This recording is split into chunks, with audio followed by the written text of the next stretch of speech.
Payg'ambarimiz Muhammad Mustafa sallallohu alayhi va sallamning muborak hadisi shariflari an ibn Mas'ud radhiyallohu anhu qala ذكر عند النبي صلى الله عليه وسلم رجل نام ليلة حتى أصبح قال ذاك رجل بال الشيطان في أذنيه رواه البخاري ومسلم.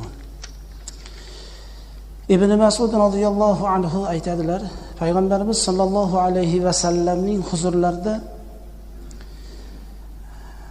kechqurun uxlab qolgan bir insonni kechasi uxlagan tong otib qoldi.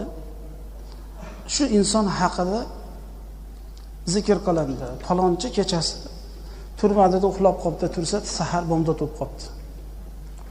Shu odamda zikr qilinganda Payg'ambarimiz sallallohu alayhi va sallam aytibdilarki, bu odamni shayton alayhillani qulog'iga bavul qilib qo'yganligi uchun uxlab qoldi degan ekan.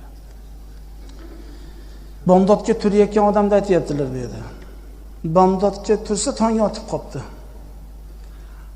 Tong otib qoluvdi, uni qulog'iga shayton bavul qilib qo'ygani uchun kechasi turib namoz o'qishlikka Xudo nasib qilmadi uni.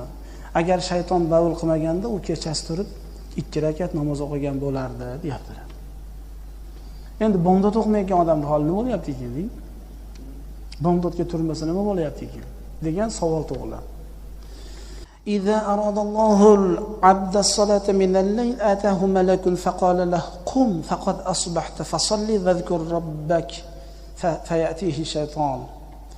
Banda kechasida namoz o'qishlikni xohlasa bir farishta keladi. Aytadiki, ey banda, tur tong otib qoldi. Tur namoz o'qi, Allohni zikr qil deb farishta kelib uyg'otadi. Shayton alayhillani kelib, hali kun uzun, hali uxlavur deydi. Endi turib olasan deydi. Shaytonning gapiga kirib, ozgina uxlab olay, ozgina dam olay deydi-da, tursa tong otib qolgan bo'ladi. Shu tong otib qolganligi shayton uni qulog'iga bavul qilib qo'yganligi uchun tong otib qoladi, deyaptilar. Bizga ahli islom, ahli iymon odamga mana bugun hozir soat 3 da azon aytyaptimi? 2:30 da turishimiz kerak ekan oxirgi vaqt. 2:30 da turib muazzin azon aytguncha 2 rakat namoz o'qib qo'yishimiz kerak ekan. Agar biz shu muazzin azon aytgunga qadar 2 rakat o'qiyotgan namozimiz tufayli shayton alayhillani bizni qulog'imizga bavul qilmaganligini belgisi ekan. Biz turganda muazzin azonda aytib bo'lib takbirga ozgina vaqt qolgan bo'lsa, demak biz shaytonning qo'liga tushib o'tibmiz. Alloh o'zi panoh bersin.